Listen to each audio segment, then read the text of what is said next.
So you want to include some religions in your fantasy world, and you want them to feel plausible and rich, but you don't have the time to get a doctorate in religious studies. Then this video is for you.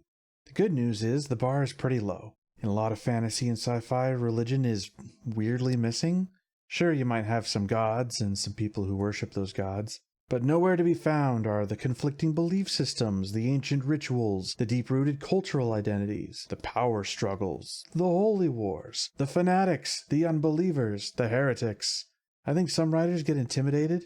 Religion is so complicated you could explore it forever. Not to worry, for you mortals who don't have that kind of time, here are 5 tips that will help your religion stand out as if you had done a ton of research. Quick disclaimer. Religion is a touchy subject, and I'll probably make someone mad no matter what I say. That's fine, tell me about it in the comments. Just keep in mind that this is not intended as commentary on any specific real religion. This is just about writing fiction. Tip number 1. Ask yourself, what does your religion offer its followers? This one is pretty basic, but it's impressive how often it gets missed. Religions, even very harmful ones, need to do something positive for the believers, or at least appear to, in order to inspire loyalty. Real-life religions usually offer lots of things. They sometimes provide social services like food, banking, healthcare, or education. They create vibrant communities. They give people hope. They make people feel special, valuable, loved. They create order. They offer answers to existential questions. They make very compelling promises, like to fix you or to fix your problems. Some religions, in fact, make such good promises people will believe just because of how badly they want it to be true. If you could see yourself joining your fictional religion, or at least thinking about it, you're on the right track. People can ignore a lot of bad as long as there's some good for them to focus on. So, what can they focus on in your religions? Tip number 2. Ask yourself what sets your followers apart. Religion is often more than something you believe in.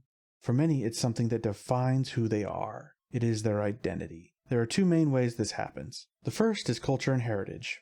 Any group of people that hang out long enough will develop insider language and little ways to quickly identify who is part of the group and who isn't.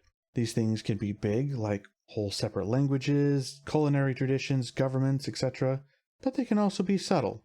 An unusual phrase or greeting here, little behaviors or rituals there, minor clothing choices.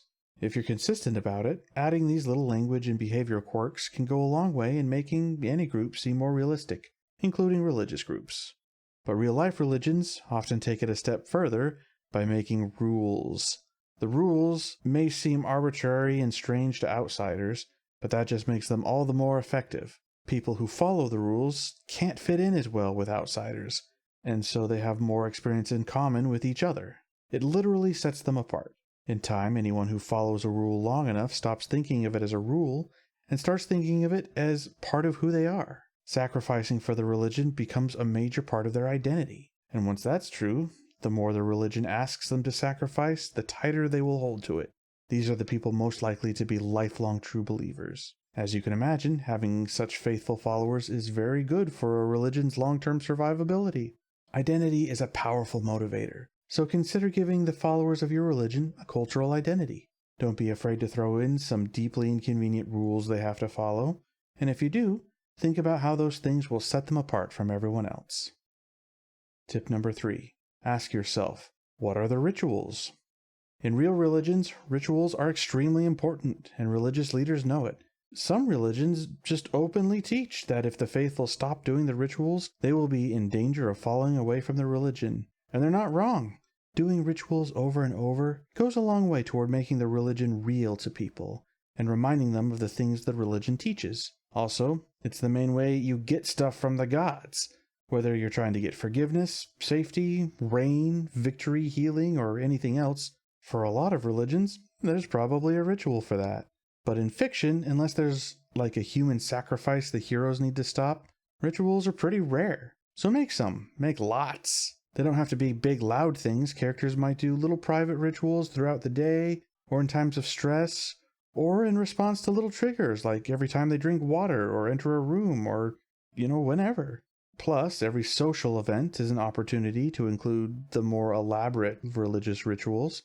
And of course, if there's a big emergency and the believers badly need something from their god, that's a great time for the biggest and most intense rituals. Tip number 4. Ask yourself, how have your religions changed over time? Religions like to pretend they never change, but they can't help it. Schisms break off, new generations bring new ideas, competing doctrines rise or fall in popularity, power dynamics shift, new leaders arise and take the faith in new directions. The beliefs that worked great for a small fringe cult may not apply so well once they find themselves ruling nations.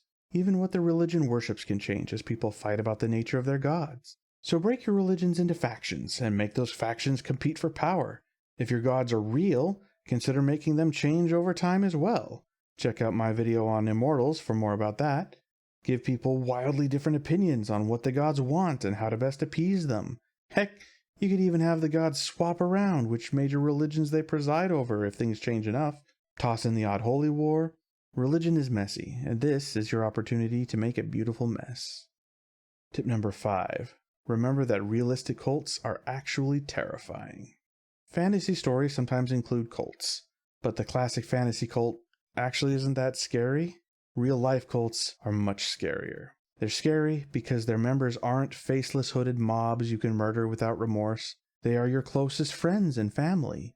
Intelligent, kind, empathetic, moral people who know you, who love you, and who will nonetheless murder you without hesitation, and then themselves as well when the cult tells them to, all the while believing to their core it was the right thing to do. Cults are scary because no cultist ever thinks they are in a cult.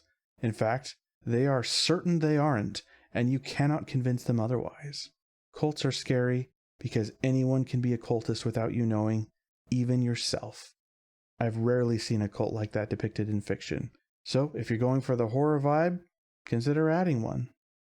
And there you go. If you liked that, you'll probably like the rest of my world building advice, and consider checking out my stories. Until next time, toodles.